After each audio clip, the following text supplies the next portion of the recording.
Carissimi amici, buongiorno a tutti. Oggi vi parliamo di un problema che si può verificare sul frigorifero. Vi è mai capitato di trovare la porta del frigorifero disallineata rispetto al fianco del mobile? Bene, questo in genere è un problema che si verifica quando c'è qualche allentamento di qualche cerniera, che ora andremo a verificare. Le conseguenze di questo problema sono che la porta potrebbe non chiudere bene, quindi entrata di aria calda, e nel tempo magari qualche cerniera si può anche danneggiare e quindi va sostituita, con il rischio magari che qualche volta la porta vi rimanga anche in mano. Quindi ora andiamo a verificare lo stato delle cerniere. Come vedete, il disallineamento in questo caso è in alto, quindi vedete che la porta fa questo movimento e quindi sicuramente il problema è dovuto alla cerniera superiore, che ora andiamo a controllare. Bene, quindi essendo la cerniera superiore ci dobbiamo innanzitutto procurare una scala, come vedete.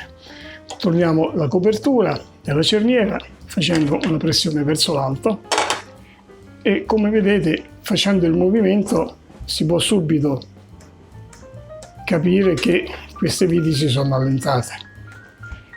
Quindi ci dobbiamo procurare questi attrezzi, in questo caso un cacciavite a stella o una chiave numero 8 per poterla stringere. Quindi mettiamo la porta nella posizione dovuta e stringiamo le viti.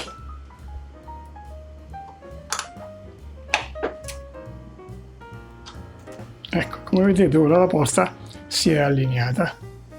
Allora, una volta che abbiamo stretto le viti possiamo anche richiudere e rimettere la copertura della cerniera. Comunque, come avete visto, non è un problema complicato, è una cosa che si può verificare anche se non è che si verifichi molto di frequente. Ma è un problema che si può risolvere tranquillamente in casa con degli attrezzi molto semplici senza dover chiamare il tecnico. Quindi ora possiamo rimettere la copertura e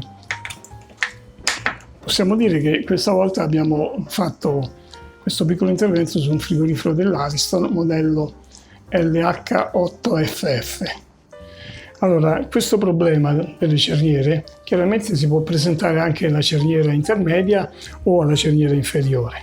Quindi se dovesse succedere alla cerniera intermedia, aprendo la porta del frigorifero, qui troverete due viti che chiaramente basta riallineare e stringere le viti. Qualora questo problema si verificasse alla cerniera inferiore, bisognerà agire in questo modo. Quindi bisognerà aprire il frigorifero e molto probabilmente bisognerà anche sdraiare il frigorifero perché sicuramente la cerniera avrà delle viti di fissaggio anche nella parte inferiore, quindi sotto. Quindi sarà necessario svuotare il frigorifero e inclinarlo. E per vedere come operare con un frigorifero inclinato potete fare riferimento a questo nostro video precedente, che vi lascio ora qui il link. Bene, carissimi amici, per oggi abbiamo finito. Vi ringrazio per l'attenzione e vi saluto. Mi raccomando, iscrivetevi al canale, così ci aiutate a crescere, e scrivete i vostri commenti. E soprattutto, se avete avuto dei problemi similari, fatecelo sapere in modo tale che possiamo parlarne e commentarlo. Grazie di nuovo a tutti e arrivederci.